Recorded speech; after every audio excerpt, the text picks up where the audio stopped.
요즘 소위 최순실 게이트로 인해서 온 나라가 벌집을 쑤셔 놓은 것처럼 시끄럽습니다. 거리에 나선 사람들 중에는 중고등학생들도 있습니다. 중고등학생들의 손에는 진실된 사과와 진실된 처벌을 요구한다라는 팻말이 들려져 있습니다. 하루하루 버텨내기도 힘든 서민들과 젊은이들까지 그동안 쌓였던 분노를 꽉 눌러 담아가지고 대통령 하야를 외치고 있습니다. 각계각층의 시국 선언도 본물 터지듯이 이어지고 있습니다. 최 씨와 그 일가의 전횡과 관련해 드러나는 숱한 증거들이 모두 박근혜 대통령을 향하고 있기 때문입니다. 이 망국적 사태의 본질은 현직 대통령의 게이트 혹은 또 최순실 게이트가 아닙니다. 더 이 본질을 살펴보면 국가 시스템의 붕괴라고 밖에는 말하지 않을 수 없습니다.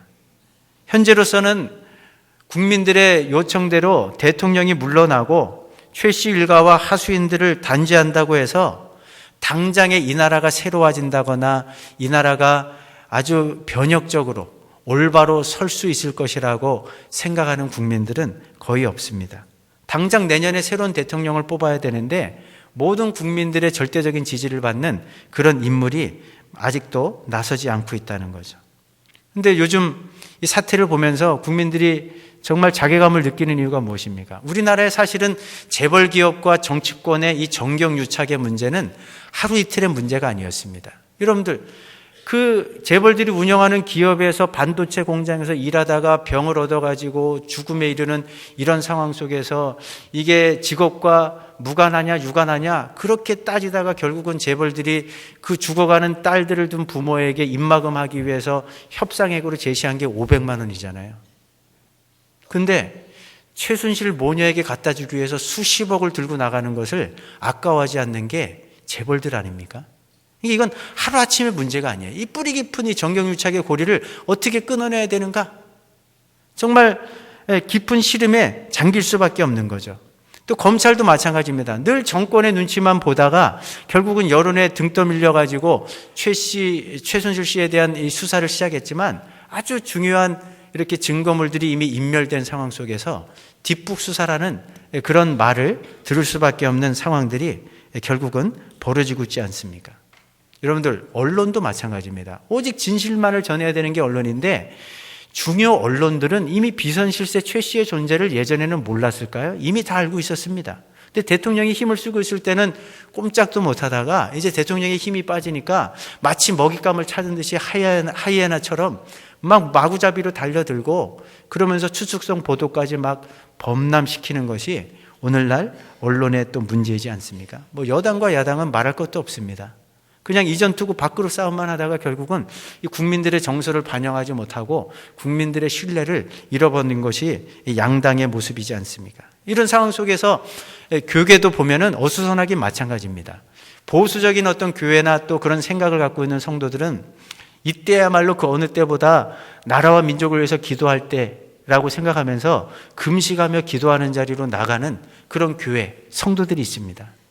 반면에 조금 열린 사고와 또 진보적인 생각을 갖고 있는 교회와 성도들은 기도만 할 때가 아니다. 시민단체와 연합을 해가지고 교회들이 주도가 돼가지고 시국선언도 하고 또 서울광장에서 열리는 그 촛불 집회에 참여하면서 대통령 하야를 외치는 그런 대열에 이제 동참하는 그런 교회와 성도들도 있습니다. 이런 상황 속에서, 요즘 같은 이런 상황 속에서 각자의 생각이 없는 분들은 없습니다. 여러분들의 입장은 무엇입니까?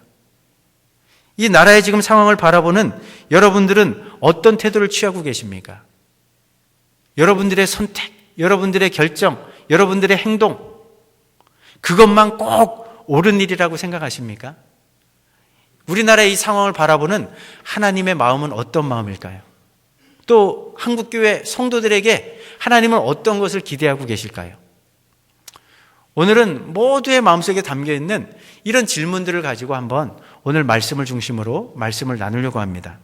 고대 사회에서는요, 공동체를 유지하는 것이 최고의 선이었습니다. 아마 여러분들이 한 번쯤은 다 들어보았을 이 소크라테스가 그 옛날에 무슨 이야기를 했냐면 국가는 신성한 것이기 때문에 부모보다 더 존경받아야 한다. 국가가 부당하게 죽으라고 명령해도 순종해야 한다라고 평소 역설하고 다녔던 사람이 소크라테스입니다. 고대 사회는 다 이런 사고방식을 갖고 있었습니다. 우리나라 조선에도 보면요, 나라에 충성하고 부모에 효도하는 이 충효 사상이 그 조선의 시스템, 그 국가를 지탱하는 가장 강력한 규범이었습니다. 그래서 이 유교의 근간이 되는 이 충효 사상을 훼손시키거나 이 근간을 어지럽히면 사문난적이라고 해갖고 아주 무자비하게 숙청했던 역사가 바로 조선의 역사를 통해서도 확인해 볼 수 있는 대목입니다. 근데 성경에도 보면요, 국민이 어지간하면 국가와 권력에 순응해야 하는 듯한 교훈을 주는 그런 말씀들 몇 구절을 찾아볼 수 있는데, 대표적인 구절이 로마서 13장 1절과 2절의 말씀인데 같이 한번 읽어보실까요? 누구든지 국가의 권세 잡은 사람들에게 복종하십시오. 하나님께서 세우시지 않은 권세란 없습니다. 세상에 있는 권세는 다 하나님께로부터 나왔습니다. 그러므로 그 권세를 거스르는 것은 권세를 세우신 하나님을 거스르는 것과 같습니다. 그런 사람은 심판을 받게 될 것입니다. 이 말씀은 보수적인 생각을 갖고 있는 그리스도인들이 가장 즐겨 애용하는 성경 말씀입니다. 보수적 그리스도인들은 이 말씀에 근거해가지고 국가에 최대한 협조하고 순응하고 복종하는 것이 하나님의 뜻이라고 믿고 살아가고 있습니다. 근데 로마서 13장을 가만히 읽어보면요, 하나님께서 무조건적으로 국가와 권력에 순응하거나 복종해야 된다라고 말씀하시지 않습니다. 마치 국민이 국가의 권력을 존중하고 또 최대한 협조해야 되는 것과 마찬가지로 하나님께서 부여하신 권력을 쥐고 있는 정부 또 권력자들은 그 권력을 마음대로 휘두르는 것이 아니라 하나님의 뜻대로 선하게 그 권력을 휘두르고 사용해야 될 엄숙한 책임과 사명이 있다는 것을 분명히 성경은 각인시켜주고 있다는 거죠. 그래서 바울이 이 로마서 13장 4절에서 하나님께서 정부와 권력자들을 세우신 이유가 무엇인지를 이렇게 말씀합니다. 같이 한번 읽어보실까요? 통치자는 여러분에게 유익을 주기 위해 일하는 하나님의 일꾼입니다. 그러나 여러분이 악을 행한다면 두려워하십시오. 그가 공연히 칼을 차고 있는 것이 아닙니다.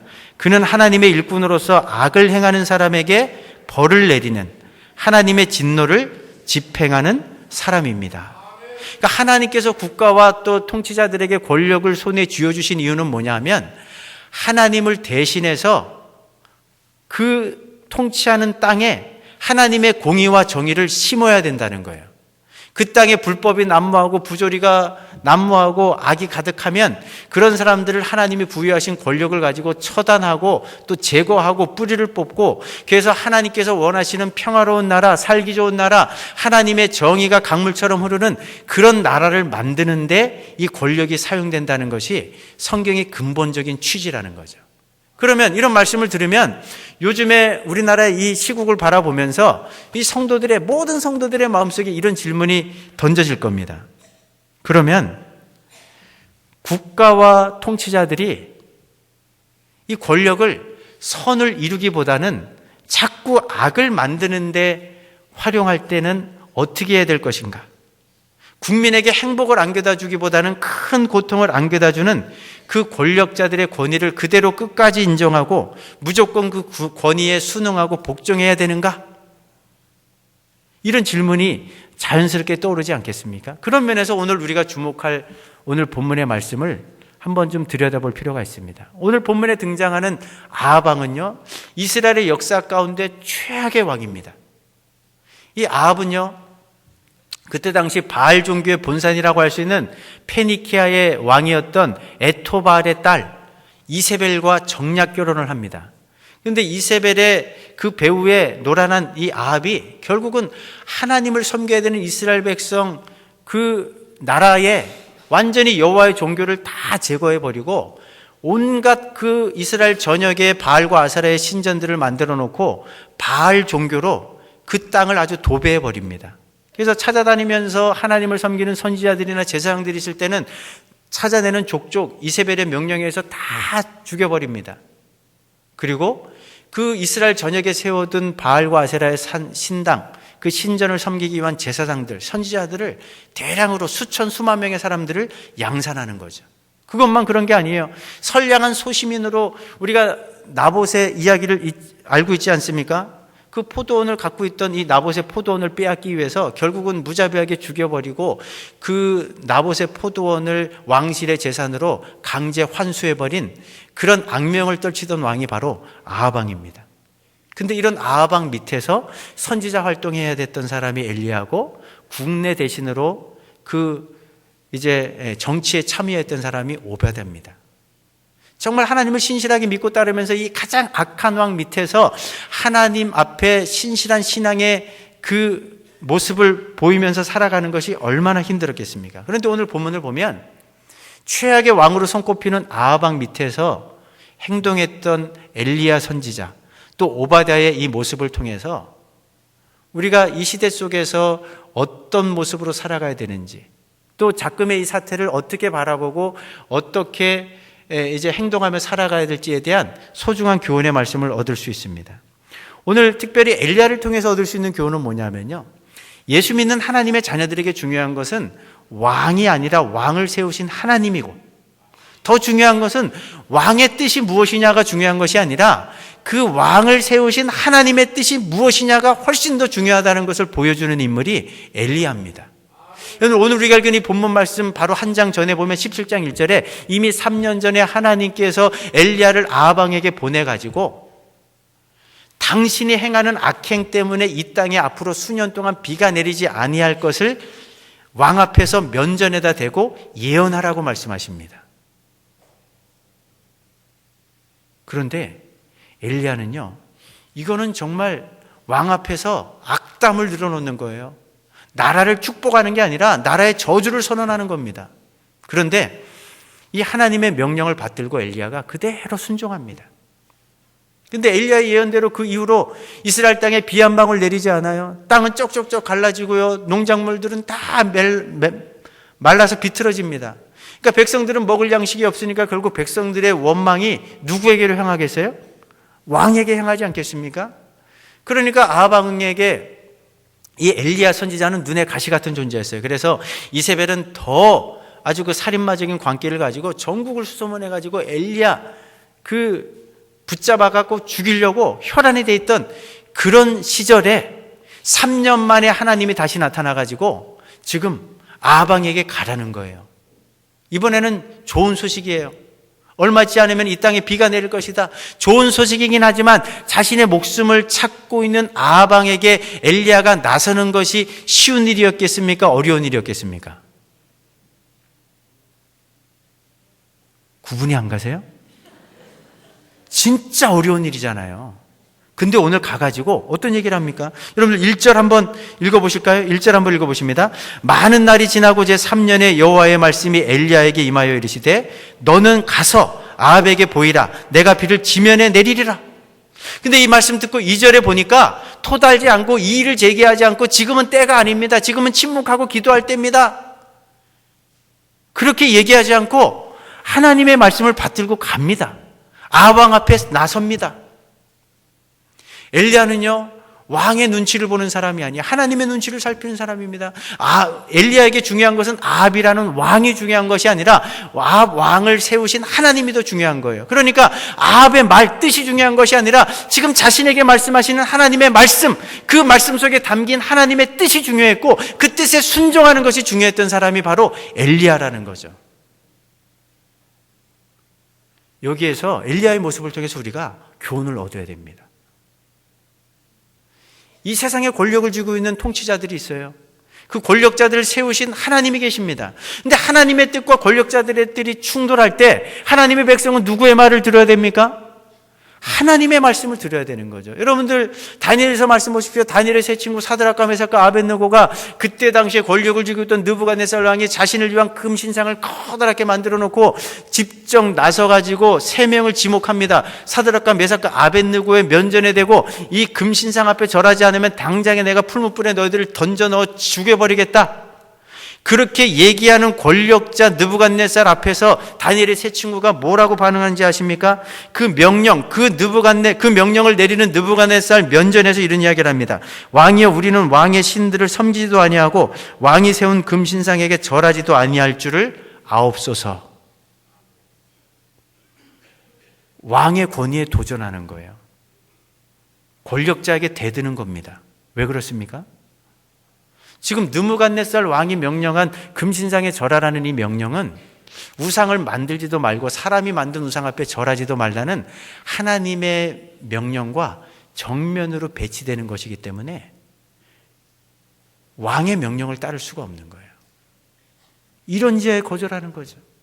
사도행전 보십시오. 사내들인 공회, 우리나라 말하면 국회의원들, 그 유대인들, 그 지도자들, 권력을 쥐고 있던 사람들이에요. 그들이 나타나가지고 베드로를 비롯한 사도들에게 십자가 피 묻은 복음을 전하지 못하게 옥에 가두기도 하고 심하게 매질도 하고 위협을 가하고 또 협박을 합니다. 근데 그런 당국자들을 보면서 사도들이 뭐라고 이야기합니까? 사도행전 5장 29절 말씀 보면요, 우리가 너희보다 하나님께 순종하는 것이 마땅하다. 그 당국자들의 말에 굴복하지 않습니다. 정면으로 그들의 말들을 반박합니다. 오늘 본문도 보세요. 이렇게 하나님의 명령을 받들고 지금 아하방, 자신의 목숨을 찾고 있던 아하방에게 나서니까, 아니 그렇게 수소문해서 찾았는데도 엘리야를 찾지 못했는데 제 발로 지금 아하방에서 나타난 거예요. 그러니까 신기가 불편한 아합이 엘리야를 보자마자 당장에 입 밖으로 내뱉는 말이 무엇입니까? 이스라엘을 괴롭게 하는 자여 너냐? 이제 나타났느냐? 보세요. 이제 죽은 목숨 아니에요? 그런데 그런 아하방에게 조금도 기죽지 않고 엘리야가 너무나 당당하게 이렇게 맞대응합니다. 18절 말씀 같이 한번 읽어보실까요?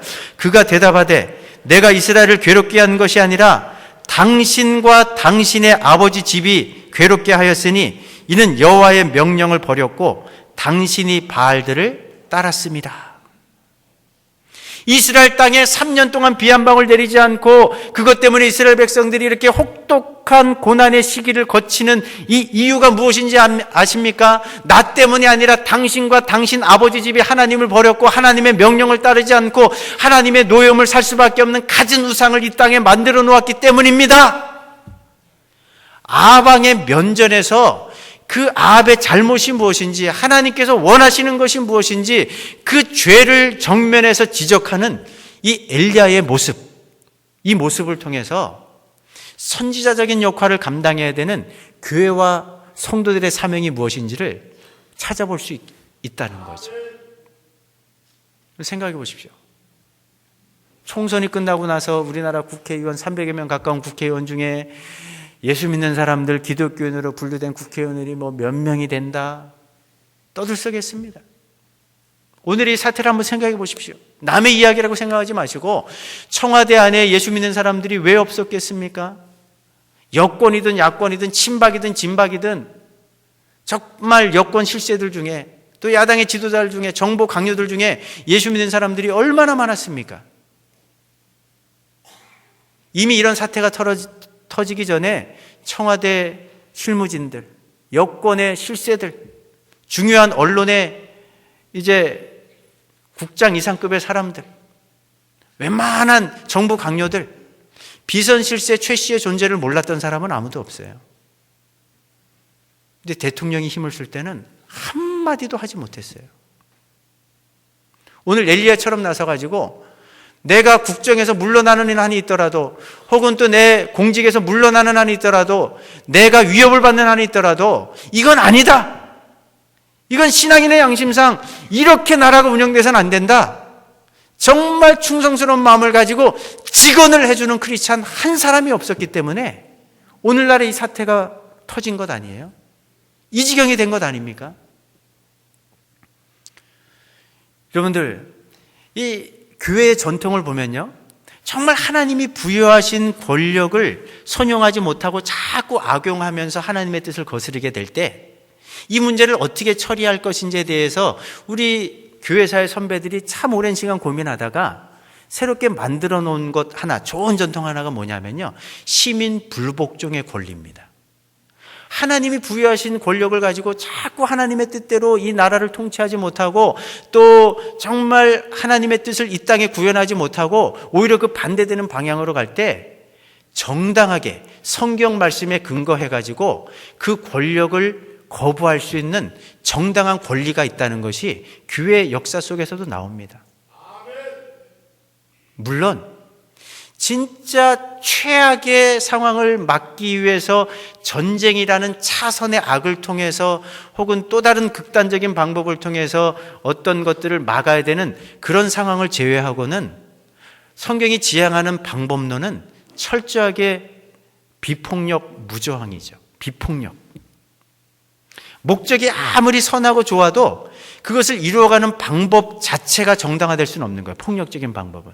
이게 성경에 이제 원하는, 성경이 교훈하고 있는 중요한 원칙이긴 하지만 그런 면에서 한번 요즘에 이 시국을 바라보면서 각자의 성향에 따라 생각들은 다 다르실 것 같아요.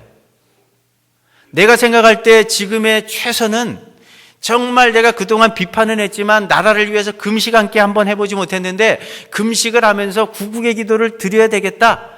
그런 것이 여러분들이 생각하는 최선이라면 그 길을 가십시오. 근데 내가 아무리 생각해봐도 기도도 해야 되겠지만 자금의 이 상황은 기도만 갖고는 안 되고 관련 사람들을 모아가지고 시국선언을 하고 또 촛불 집회에 나가갖고 대통령 하야를 외쳐야 되는 이것이 최선이다라고 생각하면 그 길을 가십시오. 방법은 다 다를 수 있습니다. 근데 중요한 것은 여러분들의 마음속에 엘리야와 같은 정말 자신의 목숨을 찾는 아하방 앞에서도 하나님의 뜻은 이거라고 말할 수 있는 그런 용기, 그런 각오가 돼 있느냐는 걸 먼저 물어보십시오. 요즘에 정치 이야기하는 사람이 누가 있습니까? 나라 걱정하면서 내 생각대로 이야기 안 하는 분들이 누가 있습니까? 근데 우리는 거기에 한 걸음 더 나가서 우국충전의 마음 거기를 한 걸음 더 넘어서서 정말 하나님께서 이 나라를 위해서 이 시점에 원하시는 것들이 무엇인가? 하나님의 마음을 정말 깊이 묵상하시면서 내가 이렇게 선택하고 이 길을 가는 것, 이 행동을 하는 것이 정말 하나님이 기뻐하시는 것이라고 결론이 내지면 그렇게 하시면 돼요. 나와 다르다고 정죄할 필요 없어요. 비판할 필요 없어요. 어떻게 하나님이 꼭 한 길만 제시하시겠습니까? 나라를 위하는 마음인데 기도하면서 이게 내가 최선이라고 생각하면 그 일을 당당하게 하십시오. 그러나 엘리야와 같은 이런 마음가짐은 꼭 여러분들의 마음속에 견지할 수 있는 그런 은혜가 있기를 주의 이름으로 축복합니다. 오늘 또 다른 인물, 아하방 밑에서 자신의 신앙을 지켜야 됐던 오바다를 주목해 볼 때 이 오바다는요 정말 최악의 환경 속에서 자신이 할 수 있는 최선의 노력들을 다하면서 그 자신이 섬기던 나라의 하나님의 나라와 하나님의 공의가 성취되길 원했던 그런 사람이 바로 오바다입니다. 생각해 보세요. 오바다는 직책이 국내 대신이에요. 이게 청와대 경호실장일지 정무수석일지 내무부 장관일지 잘 알지는 못하지만 어쨌든 최악의 정부 아합 밑에서 정치적인 실세였던 것은 분명합니다. 근데 이 오바다는 아주 신실한 하나님의 사람이었습니다. 여러분들 3절 말씀 같이 한번 읽어보실까요? 아합이 왕궁 맡은 자 오바다를 불렀으니 이 오바다는 어떤 사람입니까? 여호와를 지극히 경외하는 자라. 정말 신실하게 하나님을 믿고 따르던 오바다. 그러나 그가 섬겨야 되는 왕은 이스라엘 역사 속에서 최악의 왕입니다. 얼마나 갈등과 고민이 많았겠어요. 날마다 허구한 날 궁중 안에서 벌어지는 갖가지 더럽고 불의한 일들을 보면서 말할 수 없는 심적 고통을 느끼지 않았겠습니까? 최악의 환경 속에서 자신의 그 신앙을 유지하기 위해서 오바댜가 선택할 수 있는 옵션은 제가 볼 때는 3가지가 있었습니다. 첫 번째는 사직서를 제출하는 거예요. 뭐 남들은 내가 공직에 올랐고 국내 대신이고 부러워할지 모르겠지만 이 궁궐만큼 믿음을 지키기가 힘든 상황이 없는 거예요. 그러니까 내가 사직서 내던지고 나 고향 땅에 가가지고 나는 조용하게 하나님을 신앙하며 살겠다. 이게 오바댜가 선택할 수 있는 첫 번째 옵션이었습니다. 그런데 이 첫 번째 선택을 하지 않아요. 하나님께서 최악의 상황이었지만 그래도 오바댜를 국내 대신의 자리로까지 높이신 데는 하나님의 또 다른 뜻이 있지 않을까요?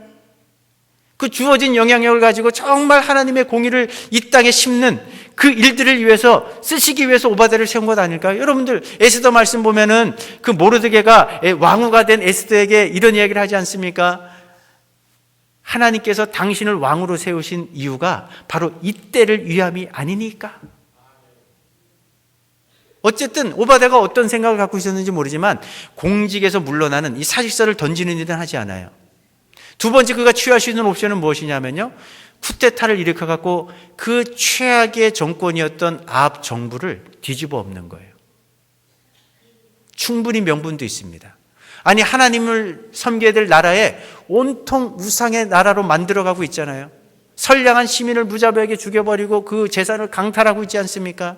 그러니까 자신을 추종하고 자신과 뜻을 같이 하는 사람들을 모아갖고 소위 말해서 혁명이라는 방법을 통해서 아합의 정부를 뒤집어 엎을 수도 있는 거예요. 근데 여기에는 반드시 피가 흘려져야 되겠죠. 근데 오바댜는 이 두 번째 옵션도 선택하지 않아요. 오바댜가 선택한 마지막 옵션이자 실질적으로 감행한 것은 뭐냐면, 최악의 상황 속에서 자신이 그 주어진 권력을 갖고 할 수 있는 최선의 역할을 다하는 것, 이 일을 하며 살겠다라고 오바댜는 결정을 합니다. 그래서 그가 선택한 게 뭡니까? 여러분들 4절 말씀 같이 한번 읽어보실까요? 이세벨이 여호와의 선지자들을 멸할 때에 오바댜가 선지자 100명을 가지고 50명씩 굴에 숨기고 떡과 물을 먹였더라. 하나님의 선지자가 보이는 족족, 그 정체가 드러나는 족족 다 잡아 죽이던 이런 상황 속에서 오바댜가 100명의 선지자를 50명씩 나눠서 굴에 가두고 또 이게 하루 이틀도 아니고 적어도 수년 동안, 오랜 기간 동안 그 물과 떡을 공급하는 것이 쉬운 일일까요? 어려운 일일까요? 어려운 일이에요. 근데 오바댜는 자신이 갖고 있는 권력, 거기에서 할 수 있는 최선이 아마 이거였던 것 같아요. 근데 이 일이 발각되면 죽는 거예요. 근데 자기의 목숨을 걸고 자신의 권력을 활용해 가지고 100명의 선지자를 끝까지 보호하잖아요. 오바댜는요, 골방에 앉아갖고 기도만 하는 사람이 아니었어요. 하늘의 하나님께 이 정권을 바꿔달라고 부르짖기만 하지 않았어요. 자신의 주어진 환경 속에서 할 수 있는 최선이 무엇인가를 찾아보니까 내가 100명, 조금 위험한 상황에 처할 수도 있지만 100명 정도는 내가 커버할 수 있겠다. 그래서 선지자 100명을 50명씩 굴에 가둬 이렇게 숨겨두고 계속해서 떡과 물을 공급해 준 거죠. 행동하는 크리스천이었습니다. 기도하면서 자금의 이 나라, 이 상황들을 바라보시면서 각자가 생각하는 최선은 다 다를 수 있어요. 이걸 한 가지로 강요하지 마세요. 진짜 엘리야와 같은 심정을 가지고 오바댜처럼 내가 손실이 있고 심지어는 위협이 가해진다 할지라도 하나님께서 이 땅에 공의를 심고 이 상황 속에서 이거를 원하신다라는 최선이 진짜 금식하며 기도하는 것이라면 그 길을 가십시오.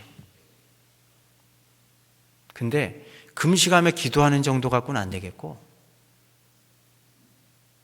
현 정부는 교체가 돼야 되겠다. 시국선언을 하고 대통령하를 외치는 촛불 집회, 이것이 정말 이 시점에 내가 해야 될 최선이다, 하나님께서 원하시는 정말 구체적인 행동의 모습이다 라고 생각이 되시면 그 길을 가십시오.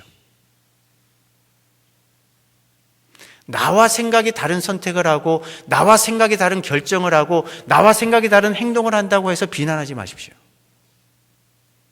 정말 여러분들의 마음속에 엘리야와 같은 마음이 있고 그렇게 충원을 담아서 할 용기가 있고 오바댜처럼 그렇게 행동할 마음의 희생적인 준비가 돼 있다면 구체적인 행동은 그게 금식하는 기도로 나타나든 뭐 시국선언으로 나타나든 혹은 또 촛불 집회에 참여하는 것으로 나타나든 그게 뭐가 중요하겠어요?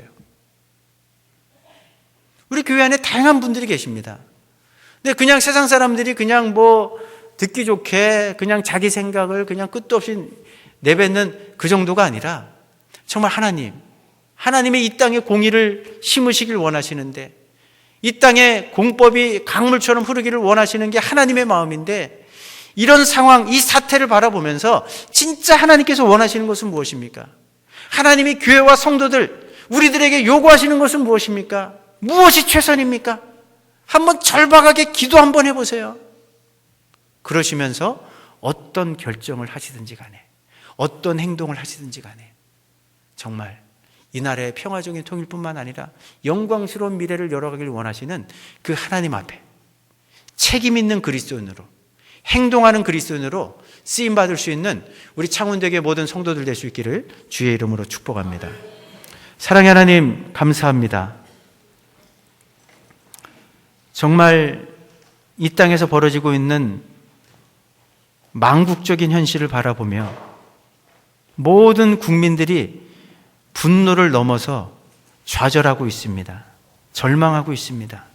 하나님, 이 나라의 백성의 눈물을 닦아주시고 어디에서 희망의 불빛을 찾아야 될지 짙은 어두움만 드리워진 이 시대 속에 우리가 어떤 입장, 어떤 생각, 어떤 선택을 하든지 간에 오늘 엘리야와 같은 마음을 저희들에게 주시고 오바댜와 같은 행동하는 믿음을 저희들에게 허락하여 주셔서 이 민족의 복된 미래를 열어가는데 책임 있는 그리스도인으로 쓰임받는 우리 모두가 되게 하여 주시옵소서.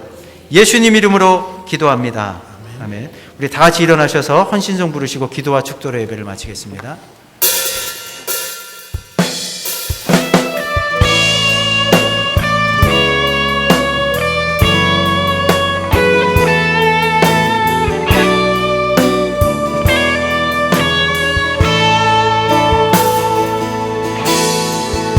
이 땅의 황무함을 보소서. 하늘의 하나님, 긍휼을 베푸시는 주여, 우리의 죄악 용서하소서. 이 땅 고쳐 주소서. 이제 우리 모두 하나 되어 이 땅에 무너진 기초를 다시 쌓을 때 우리의 후손들을 태우신 성령의 불 임하소서. 부흥의 불길 타오르게 하소서. 진리의 말씀 이 땅 새롭게 하소서. 은혜의 강물 흐르게 하소서. 성령의 바람 이제 불어와.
최근에 돌아가는 동북아 정세를 생각할 때 정말 그 어느 때보다도 온 국민이 한마음 한뜻이 되어야 되는 이때에 국정농단을 통한 최악의 상황이 우리가 살아가는 이 나라에서 지금 벌어지고 있습니다. 이제 3일 앞으로 다가온 미국의 대선의 결과에 따라 지구촌뿐만 아니라 우리나라도 요동칠 수밖에 없는데, 하나님 정말 이 땅에 평화를 원하시고 정의와 공의가 강물처럼 흐르기를 원하시는 그 하나님의 마음을 온전히 받들 수 있는 그런 인물들이 세워질 수 있도록 주님, 이 나라의 민족을 불쌍히 여겨 주시옵소서. 무국충정의 마음을 넘어서 하나님의 마음을 담아 엘리야처럼, 오바댜처럼 그렇게 쓰임받는 교회와 성도들 되게 하여 주시고, 책임 있는 성도의 사명을 다할 수 있는 우리 모두가 될 수 있게 해달라고 우리 합심해서 목소리로 함께 주신 말씀 붙잡고 기도하시겠습니다. 아버지,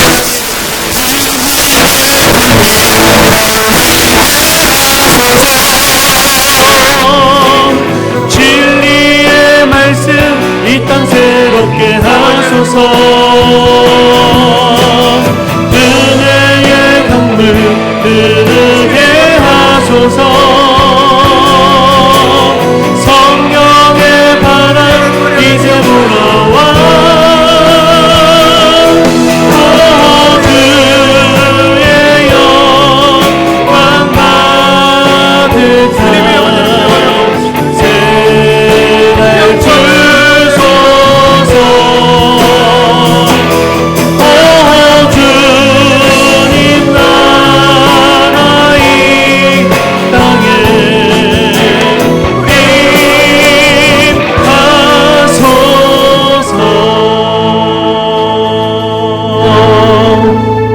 이제는 우리 주 예수 그리스도의 은혜와 아버지 하나님의 그 크신 사랑하심과 성령님의 감화감동하심의 그 귀한 은총이